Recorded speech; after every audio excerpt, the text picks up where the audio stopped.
Hello and welcome to a Taylor's Tales podcast. This is Chris's Corner. I'm your host, Chris Taylor, and welcome back to a brand new episode. This week, I will be continuing the Obi Wan Kenobi series. This is going to be a nice little podcast based solely around the new episodes of Obi Wan Kenobi. I hope you've been keeping up with them as much as I have. Alongside me, momentarily, we'll be introducing a guest who will be going along this journey of episodes 3, 4, 5, and eventually the predictions of 6 and 7. We've already tackled episodes 1 and 2, so you don't need to hear my opinion on those. If you do want to hear about them, please go back to the previous podcast that I did, just called Obi Wan Kenobi. It tackles episodes 1 and 2, gives my predictions, some of which come true within this podcast, and I will refer back to using clips. And if I don't, then that's bad editing right there and bad timing.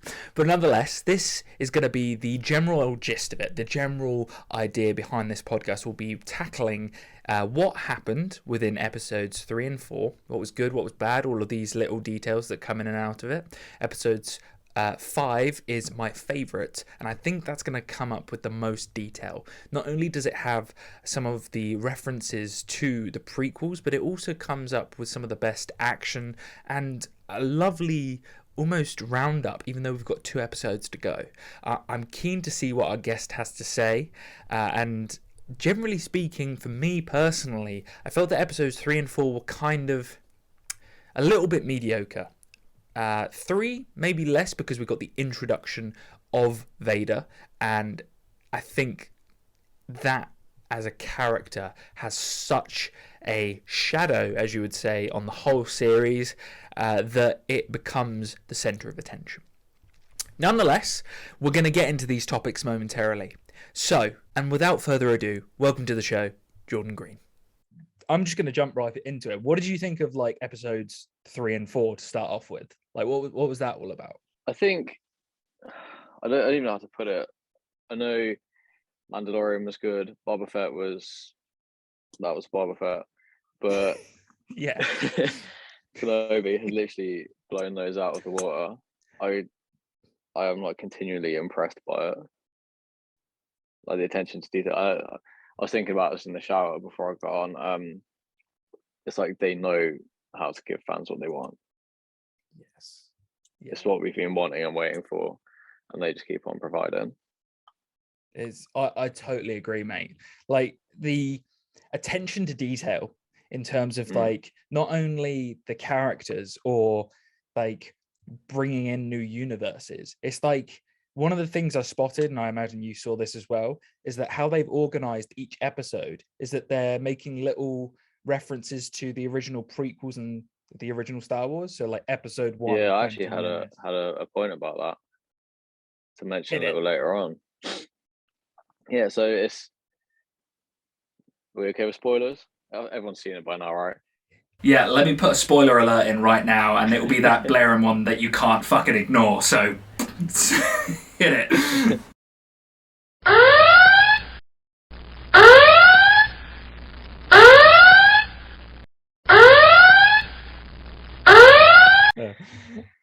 Yeah, so when obviously we know the third sister was one of the younglings in the temple, which I thought was also an awesome touch. Really cool way to link it back. Play the clip of me predicting that in the previous podcast. Go.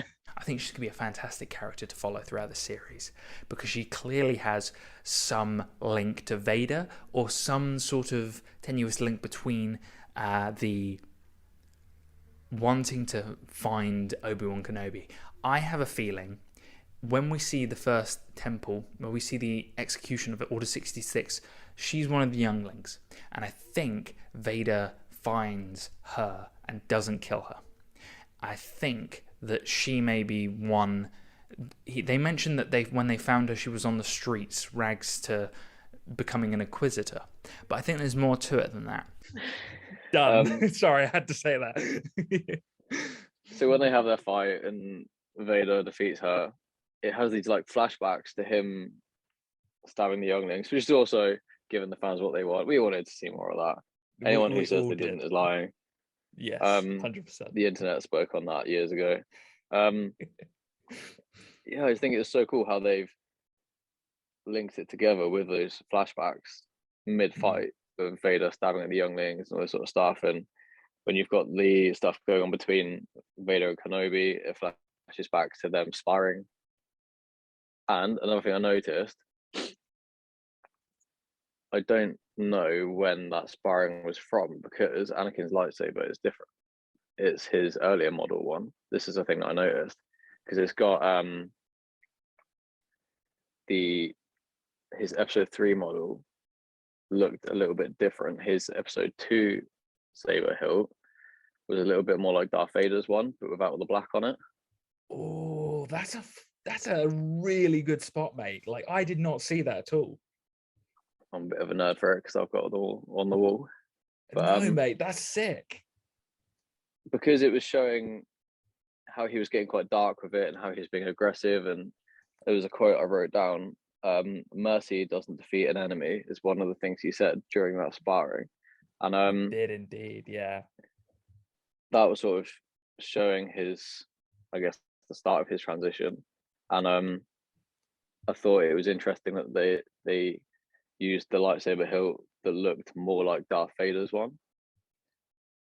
So you're thinking like this is like a little bit of a click of evolution towards that period of time. So like even back then, before he'd become a true Jedi Knight, there was like little bits of he's turning a little bit dark each time.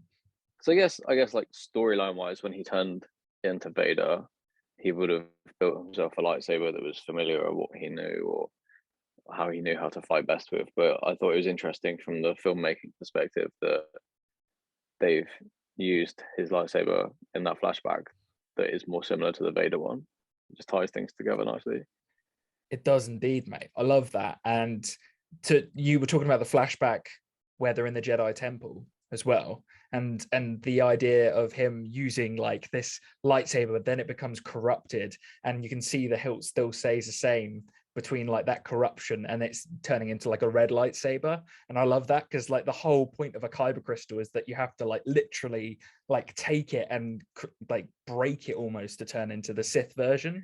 So yeah, I'm kind of hoping that's... in some of the episodes to come they show something like that, because I know it's been in, I think there's some of the comics covered it.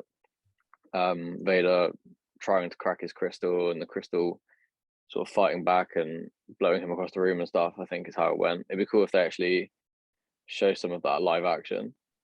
Yes. Yeah, with Hayden Christensen just like putting all of his evil like acting skills into that. Yeah. I'd love that. This is the thing, while they've got them and while they sort of have the stage, so to speak, it'd be cool for them to cover that. Yes. I think it's a thing that a lot of people have always wondered about. Dude, I was saying it in the last podcast, man. Like what they could do with this series is limitless, and they have so much resources to be able to put that towards this series. And like you said, like we're not disappointed so far, so keep going, like keep pushing the boundaries. Like there's so much you can do with it. This is the thing. This is why I know when Disney bought Star Wars, everyone was like, "Oh, it's going to be really watered down. It's going to be rubbish. They're not going to do anything with it." But those people are getting proved wrong time and time again. It's cool that they've got, like you said, the resources and the budget, and they're taking on the right people to work with it who do care about it and are creative in a way that suits the stories. That's a really good point as well. Like suiting apart from the Boba story. Fett. Apart from Boba Fett, yes, whose character's just like switched upside down, like torn apart, and just like, yeah, you're no longer cool anymore, dude. You're a sand worshipping weirdo who's just like, not the women and children, but the, I feel like Anakin should have covered and said, "Hang on a minute, I'll show you how to be actually evil." Right? Yeah. This series proved that. I think, I don't know about you, but when I saw episode 3 and Vader fucking like choking and snapping people's necks mid-episode, you're like, yeah, this is another thing that I want to talk about. So obviously in episodes of the actual Star Wars saga, episodes 4, 5, and 6, Vader's your bad guy. He's your, like, I hate to say, you're like typical bad guy, but it doesn't really show how bad he is. And again, in the books and comics, it's like this dude is a genocidal maniac, but in Kenobi, you get to see a glimpse of like just how evil he is, and how sort of merciless he is. And I think it's cool to see with the third sister where she wants to kill Vader. There's also a lot of Vader reflected in her in the way that she's got this ruthlessness and rage, but it's not as controlled.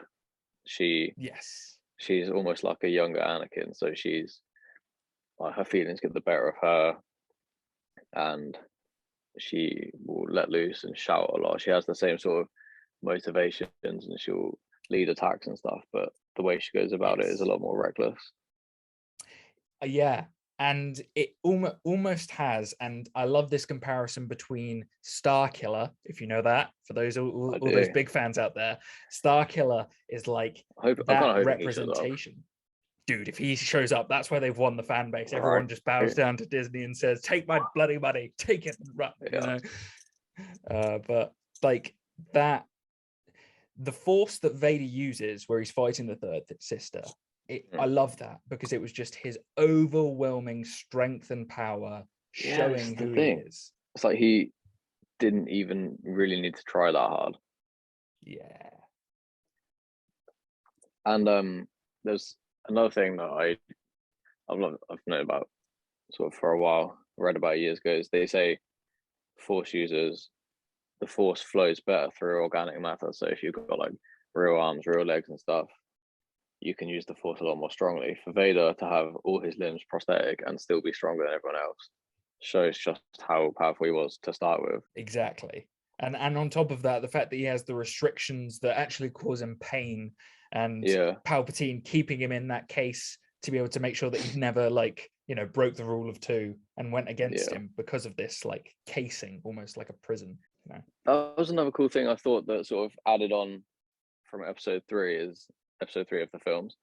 That I remember even when it came out when I was a kid, there's this sort of general consensus that they didn't show enough of Vader getting suited up and fixed up by the droids. They sort of pick a few bits of burnt flesh and clothes off, put the helmet on, and he's Darth Vader now. Whereas you actually get to see him floating around in the tanks with the mask on, his limbs getting put on, all the suit pieces with the spikes that go into him and stuff.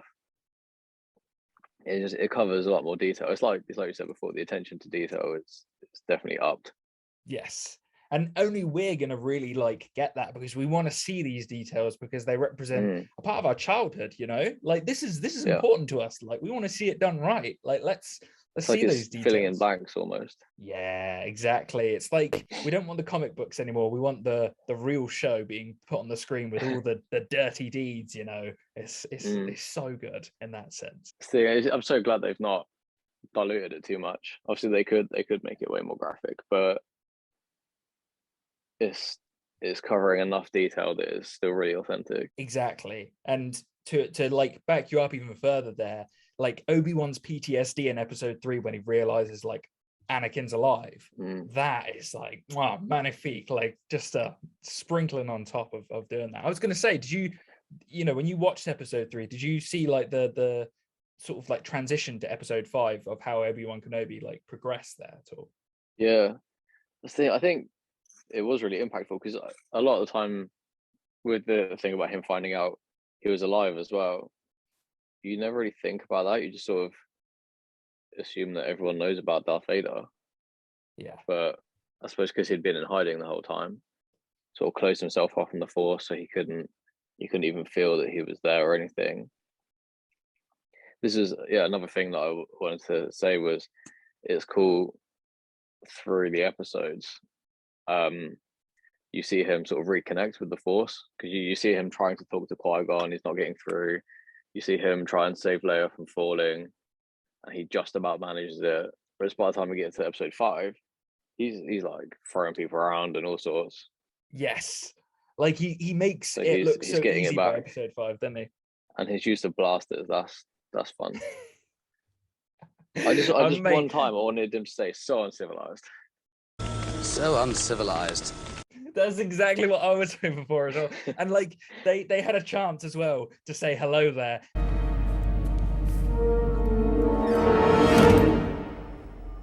Hello there. General Kenobi. And they blew it. They blew it so hard. I was so pissed. I was like, why, Disney? Why? Yeah, I do think that they must have, the people who make these things must be aware of sort of Star Wars memes and things that have trended over the years. Yeah. Because I think that in itself is an accurate way of seeing how fans feel about things and what's current and what people want. So they should have included more memes, 100%. I'm expecting or at least Vader to reference say, them. or reference them. Yeah, Vader needs to say, "This is where the fun begins" at some point, just like, Well, just like Anakin. Hayden did say that on one of the interviews, didn't he? There was sort of press conference or press release or something like that. Yes. And yeah, he said this is where the fun begins. You just hear the crowd go nuts. I was like, yeah. Is there anything you want the fans to know, or any last thing you want to say to them before we get to see this series tonight? This is where the fun begins.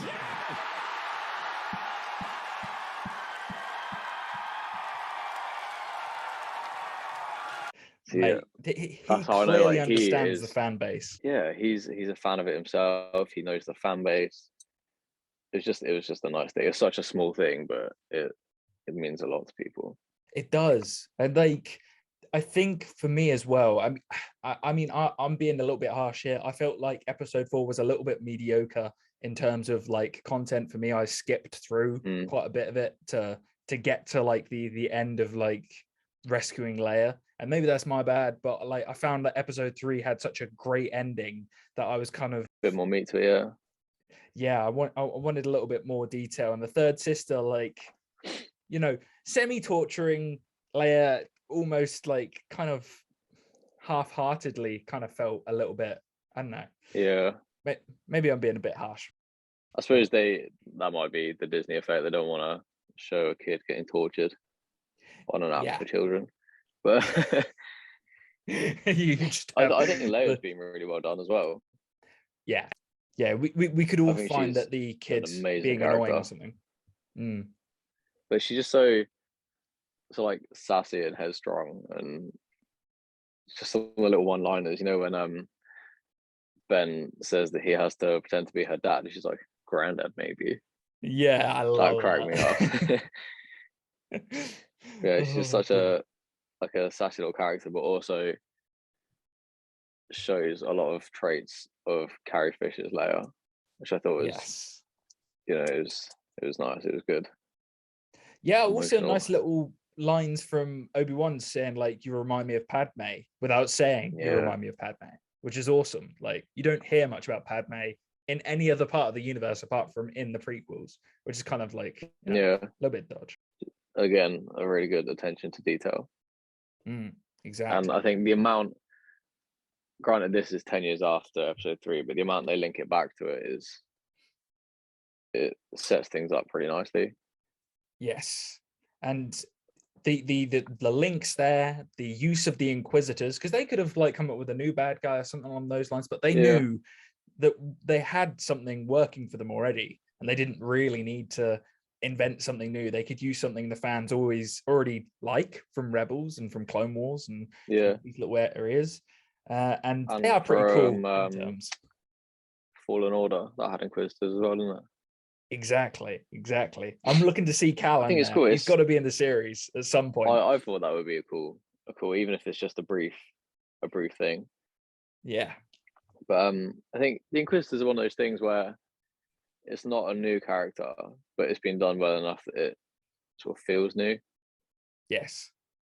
It's still quite like a fresh concept. And because of that, they can push it a little bit further as well with the use of the Grand Inquisitor's semi-dead, no questionable death in the second episode, which I was like, how are they going to play that out in Rebels, huh? Yeah, it's the thing. I suppose they have to keep it all consistent and canon. They don't have too many different versions of events, because it is annoying when that happens. Yeah, but Rebels is canon now, isn't it? Yes, it is. It is, thankfully, because I think that's because it was written and produced by Dave Filoni. So like, he is the Star Wars god now in terms of like being able to link things. Yeah, he is King Canon. It's good. I think it's better that way. it keeps everything a lot more uniform. Yeah, and by doing so, we, like you said, you've got that lovely connection between 3 and this series so well, and I think that can be even. I mean, this is why episode 5 was my favorite, because we're getting these flashbacks, and you're like, this looks so good, like so consistent with Coruscant, the use of like anger, the use of training between Padawan and like Master, just like. They could have not had, they could have gone the cheap way and not brought in Hayden Christensen at all, and they could have just been like, yeah, we'll just, use a new story for Ewan McGregor, but they didn't. Like that's the thing. I thought he was just going to be like really minor parts. Maybe it'd be him playing Vader in the suit because he liked the character, and there was that part when they got to, I don't remember the planet name, when they went to hide, and he had that little vision of Anakin over in the other side of the hill. I thought it was just gonna be little parts like that, but when you actually before they get on the transport with that farmer dude, to actually see him fully playing Anakin as like Padawan Anakin, really cool. So I'm kind of hoping for more of that as well. I think you're right. I think they've got 2 episodes now where they can utilize a little bit of battles maybe between Vader and Obi Wan, maybe, and like we've got. I genuinely didn't think they were going to meet. I thought that was going to be the whole series without them meeting to like stay super consistent between episodes 4 and 3. But like they're breaking. I think that would annoy the fan base too much. I think if we went a whole series about Kenobi without him having some Darth Vader action, everyone would just not be best pleased, me included. Yes. Yeah, definitely. I was going to ask, what did you think of the burning? Like, that was I was literally about to start talking about that. Really cool. I mean, I think I watched that bit on my own because I think Lucy had fallen asleep at that point. I was like, well, I'm not pausing this. I was like, holy shit, that's so just intense. Like when it started and I was like, there's no way he's gonna do that, and then Disney did, and I was like, geez, like that's dark. Like that's not just like revenge, that's cold-blooded. I'm gonna watch you burn alive, and we're gonna watch it on that's screen. What I mean. Like it's cool that they actually show like proper darkness of Darth Vader. Yes, yeah, exactly. And like the clone troopers are just watching. The film's missed. I love that. Yeah, exactly. Okay, just imagine, because I suppose by that point they're stormtroopers. They're like recruited or kidnapped kids, stormtroopers, rather than clones, because clones aren't really a thing. Like the homeless clone trooper that sees Obi-Wan and recognizes him. Yeah, I can just imagine all these stormtroopers behind him thinking like, God damn, dude. Yeah, exactly. Just like, he's had enough already. He's dead already. Just like the Simpsons kid. Stop! He's already dead. Oh, stop it. It's too much. Oh dear. Yeah, I thought that was really, in the nicest way possible. It was really cool to see. Yeah, definitely. And the Bacta tank comparison in episode 4, like the beginning of it, I thought that was really nice as well. Like really cool comparison. I think a lot of the characters, so sort of between Anakin and Third Sister, between Obi-Wan and Vader, there's a lot of scenes where they'll flash between the 2 characters to show that they're sort of bonded in their individual storylines. I mean, all the storylines are sort of linked together anyway, but there's these sort of partnerships between certain characters that they keep drawing comparisons. I think this is where the Third Sister is so interesting, because there's a character that obviously relates to Anakin, but also the other Inquisitors, they're so different to her. And I think that's really good, but I think it's also like, I want to see more of all of the Inquisitors. I don't know why. I love the whole like difference, like the diversity between all of them. And I want to see more fighting. I don't know. Maybe it's just me, but like I want to see more of them in action, like fighting other people, or maybe a Jedi. I think it'd be cool if they did some sort of origin, even like just touched on it, origin stories. I think because not a lot of them were like kidnapped as Force sensitive children. Some of them were like ex-Jedi turned, not Sith, but turned Inquisitor. Yeah, and a really good example of that is the Jedi Guard being the Grand Inquisitor. Yeah. Which is fucking nuts, seeing as they're like the most dedicated. I think I would love to see some of how that came about. Yeah, because some of the detail I found was that the Inquisitors were half-heartedly trained by Vader. So like he didn't Yeah, really care about them, and that you can see that in the series. Like I love that. Like he's like, "You're yeah. all disposable, friggin' like I'll snap your necks and we'll move on." Like, but he was like enforced to do it by Palpatine apparently. So that was Mm. like I found that really intriguing to hear that. I suppose he might not have wanted them to be too powerful because I guess he didn't want any sort of threat Mm. to his position. Not that he was Yeah, probably and too worried about it, but yeah, I was about to say, like, I kind of laughed when I saw that the third sister was going to try and take on Vader. Because, like, as fun as it was to, like, see her try and fight him, but I was like, come on now. You don't think you're going to win this, do you? yeah. And when he said, I don't remember the exact line, but when he said, "Do you think I didn't see what you were doing or what you wanted?" Yes. Like when he just saw through everything, but he kept it quiet because it was still an easier way for him to get to Kenobi. Yes.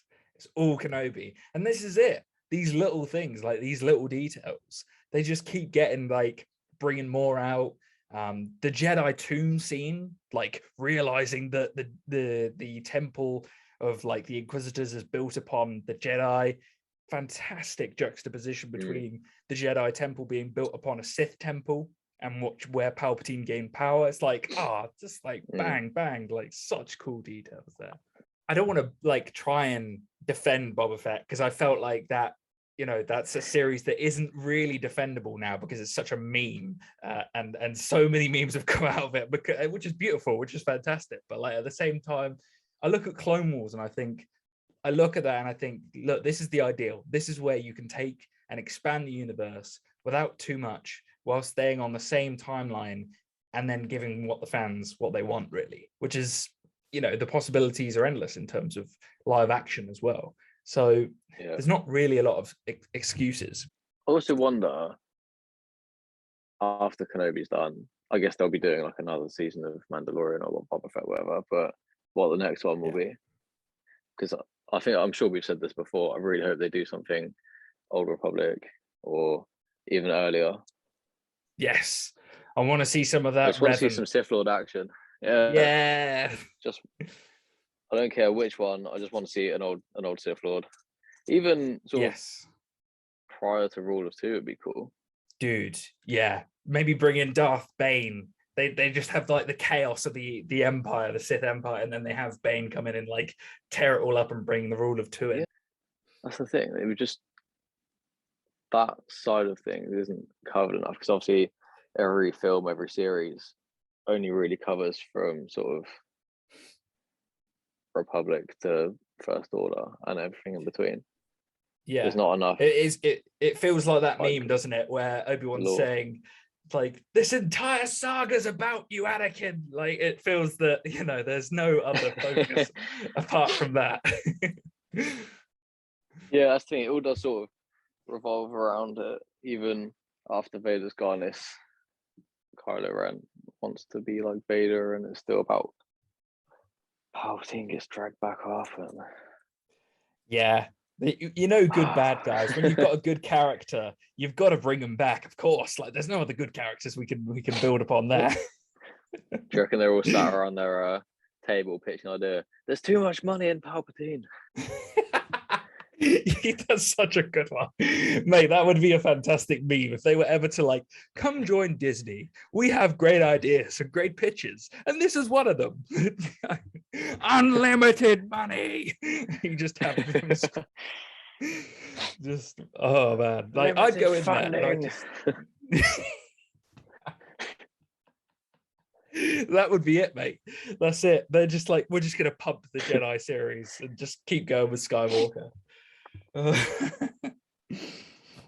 yeah, if anyone from Disney does happen to chance upon this, yes, get Revan in. Get Revan in. Do Vishia. Vishia is just as good as Palpatine. Like, why not? Like, we're gonna keep going on about this until somebody fucking does something about it. But or even set up some Plagueis. Yes, and like I don't know if you listened to my podcast on it, but there's such detail. Yeah, that was really cool, man. Like, he is well into that one.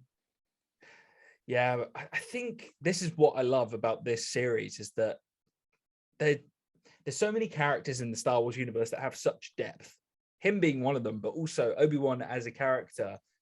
I want to hear a little bit more about, some of how he's managed to go from, just the average Jedi to being the guy who takes on the Chosen One. You know what I mean? Like there's a little bit of, we don't truly understand his powers because we just see him, getting beaten a couple of times in the prequels, but taking on the Chosen One at the end and being like pretty badass. That's the thing. There's so much in between that you could probably spend a lifetime watching a series about Star Wars and still not cover everything.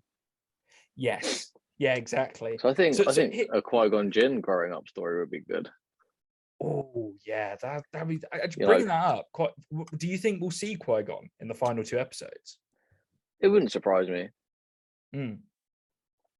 It would be really cool because I think they wouldn't mention him that much if it wasn't going to happen. So whether we just hear his voice, whether we see him as a Force ghost, either of those things, I'll be very happy with, to be honest. Yeah. Is there anything else you want to see in the final 2 episodes? Are there any details that you think? Let's jump those. I'm not sure. I think it would be cool for Vader to have a Padme flashback. Yeah. And maybe reflect on it a little bit. Mm. Do you think that Ahsoka will be mentioned? Yeah, I hope so. I didn't think about that because I suppose that's another upcoming series, so it would make sense for them to reference it to get people sort of buzzed for that. Yeah, I'm already buzzed already because I think there's going to be even more Hayden Christensen flashbacks that they can utilize now that everyone's like, we're on board. Give us more of it, I think he's back on the payroll, so they can just call him back up and get him in again. But he's like, unlimited money. Yes. Yeah, I think it would be good because it was Rebels, wasn't it? We had a Vader Ahsoka fight. Yes, exactly. So, I want to see that live action. I love that episode as well in the Sith Temple. Yeah. So some more of that because they must have crossed paths more than once, Exactly. And like that whole him, like the breaking of his mask, and you can see like that glowing eye. Like that's crazy. That is another thing I would like to see more of him as pre-suit Darth Vader. So before he fought Obi-Wan, when he's in the temple and stuff, and you see his eyes start to turn yellow. Yeah. So I thought that was a really powerful thing in the film, but you don't see enough of it. It is. It's true, like that true evil, isn't it? Like that true Sith power right there. I think it sort of shows it a bit better as well, because obviously his lightsaber is still blue by that point, and he's still just in normal Jedi get up. So the eye changing color it shows a bit of the character's development before it becomes obvious. Yes. Yeah, exactly. Because Vader's very clunky in that sense. It's like, yes, he's just Vader. Yeah, it's just like pure evil. So it shows that it's starting to like corrupt him from the inside out. Like it physically starts to show. Yes, exactly. I was going to say, like, do you think that is there anything else that could make Vader like even more? I don't know, just like, because to me this is like a perfect depiction of him truly enveloping that evil. Is there anything that you'd want to see that would like take that comic book reference and be like, yeah, we've made it here, like in the final 2 episodes? Yeah, it's hard to say. Like we've seen him snap his neck, so where'd he go from there, really? Yeah, exactly. But yeah, you just start going through like the Jedi Temple at flashback again, and just be like kids just flying through the air, just like you just see them like being chucked across, just bodies flying about it. Exactly. Just like all of the fan base just laughing in the background. The people really getting what they want.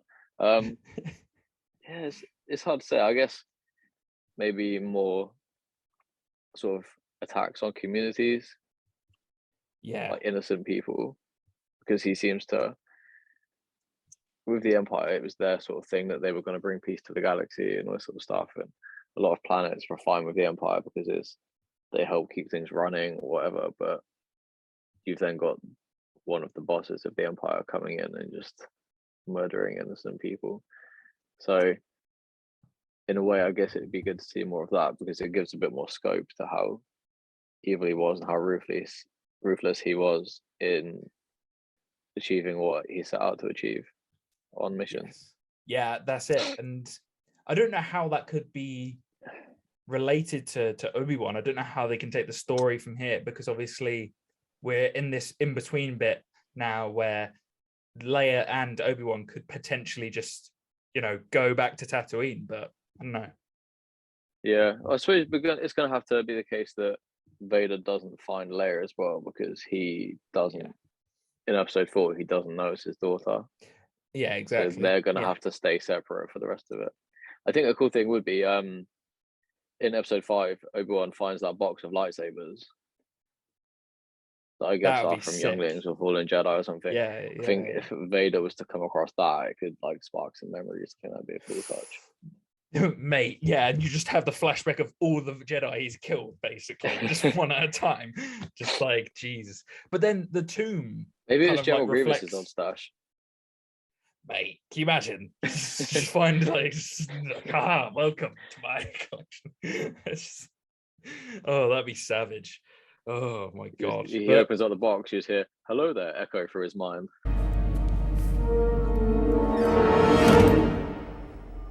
Hello there. General Kenobi. Oh my god. The whole fan base goes, yeah.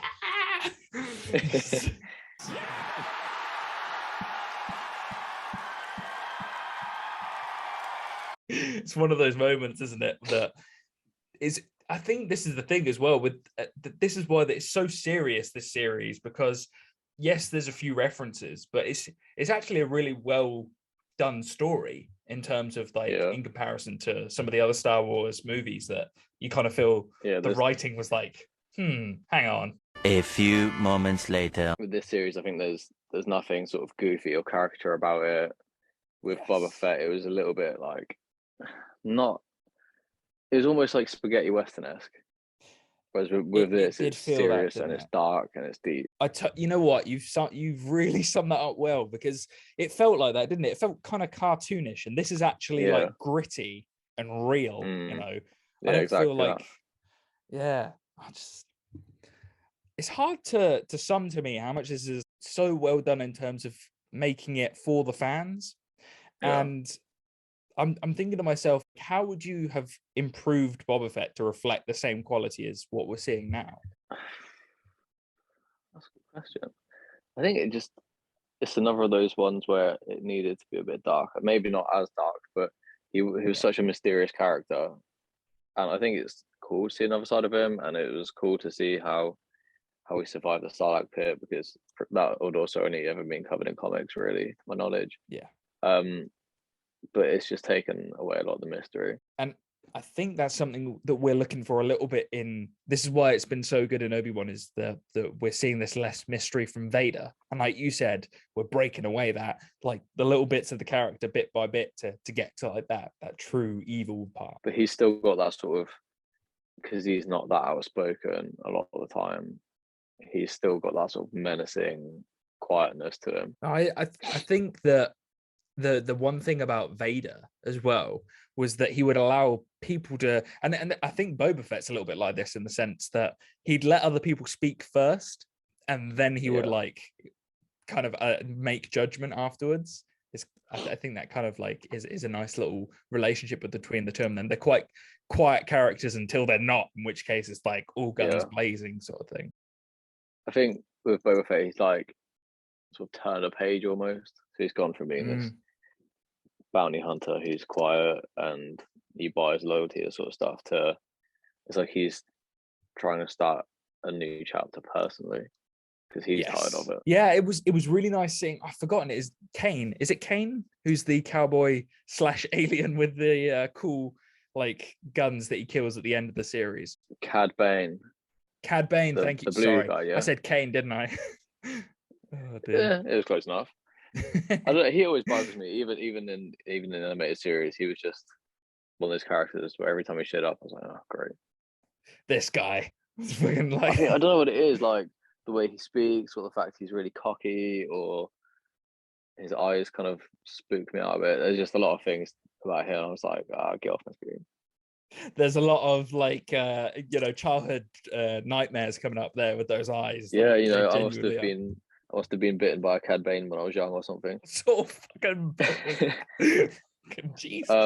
No, I think he's a cool character. He's just, I don't know, sort of personal grievance there.